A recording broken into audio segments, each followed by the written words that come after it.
लिए मोहब्बत करे, वही मुसलमान है हमारी नजर में। और मुसलमान सब कुछ बर्दाश्त कर सकता है। हमारा घर टूट जाए इस पर हमने बर्दाश्त किया। किन किन चीजों पर हमला हो रहा है, हमारी आस्थाओं के साथ हमला हो रहा है, हमारे अकीदत पर हमला हो रहा है, हमारे कुरान और अहादीस के क़वानीन पर हमला हो रहा है। मुसलमान इन तमाम चीजों को मजबूरन घोंट पी लेता है। मगर नबी पाक सल्लल्लाहु अलैहि वसल्लम की जब बारगाह आती है, 2 मिनट बोलना चाहिए, बोलता हूँ। जब नबी बारगाह आती है तो इस बारगाह में मुसलमान सब कुछ की कुर्बानी देने के लिए तैयार हो जाता है। आज मुसलमान परेशान हाल है, परेशान किया जाता है। दोस्तों, मैं पूछना चाहता हूं, दुनिया में बहुत सारे मज़ाहिब हैं, बहुत सारे मज़ाहिब हैं, मगर कोई मजहब आपको किसी दूसरे मजहब पर कीचड़ उछालने की इजाजत नहीं देता। नम्मा ಈ ದೇಶದಲ್ಲಿ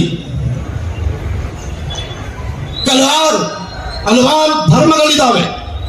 ಯಾವ ಧರ್ಮವನ್ನು ಬೇರೆ ಧರ್ಮವನ್ನು ಕೆಡಿಸೋದು ಅದಕ್ಕೆ ನಿಮಗೆ ಪರ್ಮಿಷನ್ ಕೊಡೋದು.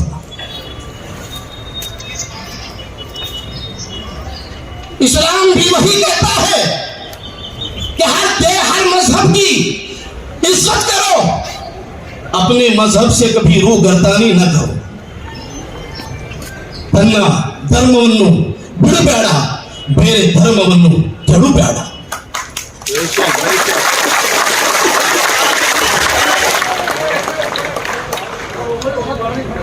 अपने धर्म को छोड़ो मत, दूसरे के धर्म को छेड़ो मत. कितने ऐसे हिंदुस्तान के अंदर मज़ाहिब हैं, हिंदू है, मुसलमान है, सिख है, ईसाई है, इसके अलावा भी बहुत सारे मज़ाहिब है. मगर कोई मजहब ಯಾವ ಧರ್ಮವನ್ನು ನಿಮಗೆ ಅಪ್ಪಣೆ ಕೊಡೋದಿಲ್ಲ ಬೇರೆ ಧರ್ಮವನ್ನಿಗೆ ನೀನು ಕೆಡು. ಅದಕ್ಕೆ ಆ ಧರ್ಮವನ್ನ ಲೀಡರನ್ನು ನೀನು ಬಾಯಿ ಬಂದಾಗ ಮಾತಾಡು. ಯಾವ ಧರ್ಮ ನಿಮಗೆ ಪರ್ಮಿಷನ್ ಕೊಡುತ್ತೆ, ಅಪ್ಪಣೆ ಕೊಡುತ್ತೆ? ಯಾವ ಧರ್ಮವನ್ನು ನಿಮಗೆ, ಚಾಹೆ ಇಸ್ಲಾಂ ಆಗಲಿ, ಹಿಂದೂ ಆಗಲಿ, ಚಾಹೆ ಈಸಾಯಿ ಧರ್ಮ ಆಗಲಿ, ಯಾವ ಧರ್ಮ ಆದರೂ ನಿಮಗೆ ಇದು ಪರ್ಮಿಷನ್ ಕೊಡೋದೇ ಇಲ್ಲ. ಧರ್ಮನೇ ಇಲ್ಲ, ಬೇರೆ ಧರ್ಮಕ್ಕೆ ಕೇಳುವುದು ನಿಮಗೆ ಪರ್ಮಿಷನ್ ಕೊಟ್ಟರೆ ಧರ್ಮನೇ ಇಲ್ಲ.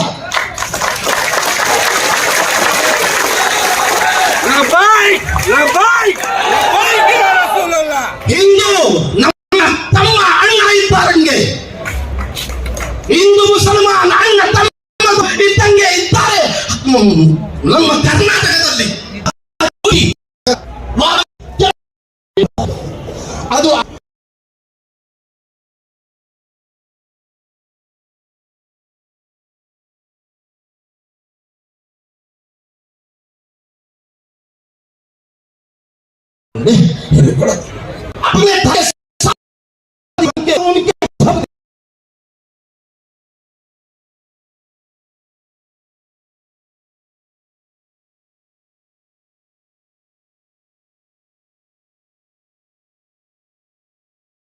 यही सिखाता है कि हर दूसरे मजहब की आप जो है ताज़ीम करें.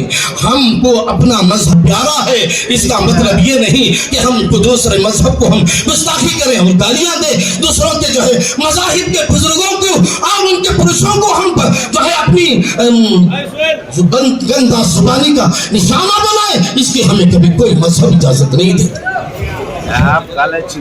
मोहतरम दोस्तों, वक्त की कमी है, हम जो है एक नहीं, जान मांगो तो जान देंगे, माल मांगो तो माल देंगे, मगर हमसे ये ना हो सकेगा कि हम कभी नबी का चाहो जलाल देंगे.